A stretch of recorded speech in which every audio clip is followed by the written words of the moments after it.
Here we have a Gehl skid loader 5625DX coming up on our online only auction. Beadle County, South Dakota Highway Department surplus.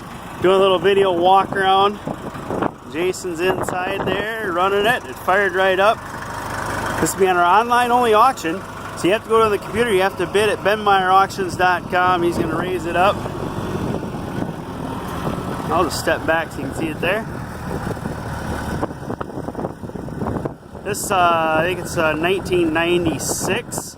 And we're going to sell all the attachments are going to be included in with this sale. So you're going to get the skid loader, you're going to get the pallet forks, the bucket, everything else here. I think we got a backhoe for it.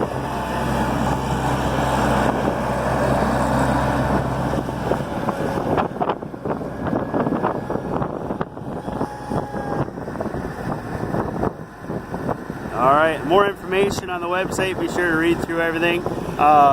Yeah, here's all those attachments that are coming.